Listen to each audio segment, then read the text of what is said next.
So Will, tell me about these NDIs. You found a little hack as well, right? Yeah, so obviously we had the luxury of knowing what the IP addresses are already. But if you didn't know what IP address you had, if you just turn up to a job and the camera was given to you, you had no idea what the IP address is, all you simply have to do is plug it in, plug the controller in all to the network, and on the controller you can search for cameras, and then it will find them, link them up to the controller, and it will display the IP address for you. So really useful if you need to know.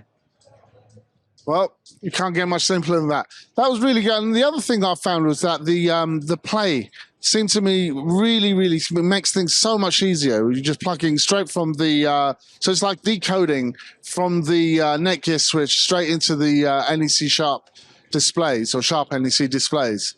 It just makes it really simple as well. I mean, the whole, I think what we've basically demonstrated is how much easier it is no matter what your broadcast requirement, using AVoverIPoE. Yeah, totally. I mean, the user interface for the BirdDog for the play was so easy to figure out what I want to put on the screen, what I want to send to it. I can switch it, I can change it up. Thinking about it from like an AV or like a video context, you know, you normally have to run SDI cable for miles and miles and whatever just to get something on a screen. So if you can now utilize this, you know, just with a switch, whatever, then it's really useful. So yeah, I think what we wanted to demonstrate today is we've created this podcast. So we've taken a few interviews and stuff. And what we wanted to demonstrate, because obviously we're in the kind of performance and production hub here at the Sample Music Festival at Mesa. And we wanted to kind of make sure we were doing something that was translatable to a lot of the DJs and the people that were coming up here. So we've created this podcast area here to show how you would typically make a podcast. And what we've got here are some TASCAM capsule microphones here. And this is essentially taking our analog audio in.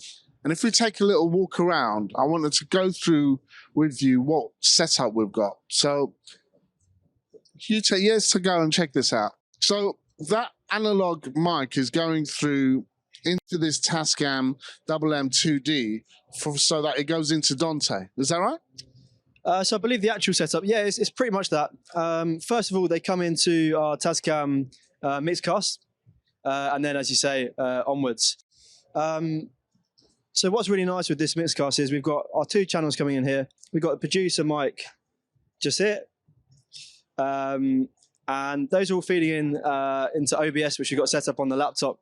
I'm not sure you can see here as our main feed, obviously from when we're doing podcast talks. Moving forward then, so we got our two cameras set up. I don't know if you can see on the screen here, it's coming through.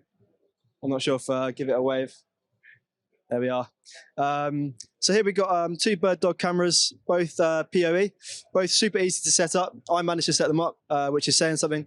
So we've got the P240 and the P400, both as well controlled here with our BirdDog controller. So really simple to use, literally left, right, up, down, zoom. If I want to change cameras, all I've got to do is select two, camera, and then I can move on to the onto the 240. And so how is that going into the Sharp NEC display? Are we going straight into HDMI? So what we're utilizing here is actually the BirdDog Play. So this tiny little box over here. So utilizing NDI over the network, we're able to produce, you know, show this image up on the Sharp screen behind us. Oh, nice. So again, it's very simplistic setup. How long did it take overall for you to set this up? You set this up this morning, so tell me how long it took.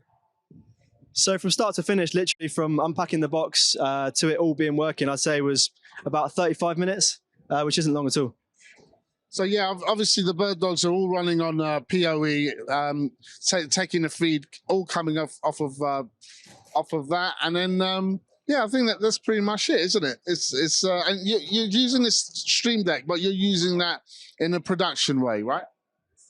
Yeah, exactly. So on the production end, we've got OBS, just got the Streamdeck plugged in, just to, you know, make it a bit more tactile, a bit more easier to cut between things. But yeah, a really nice kind of succinct, compact podcast studio setup that's really quick and easy to set up. Lovely.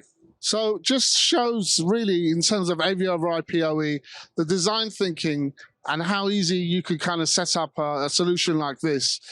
So if you're thinking about doing some sort of podcasting, whether it's in an environment like this, or this is something that we set up literally in half an hour's time. In a live environment here, we could, you could do that remotely anywhere. Or if you're going to do this at home in a more fixed kind of installation, it's so simple and easy to, set this up and you're off and ready to go. Yeah, no, absolutely. I think, just from myself, coming from a video production background, normally have to grapple with a lot of different types of wires, a lot of different types of connections, power, HDMI, SDI, and to be able to just plug and play essentially. Yeah, it's really impressive. AVoverIPoE, that's the way to go.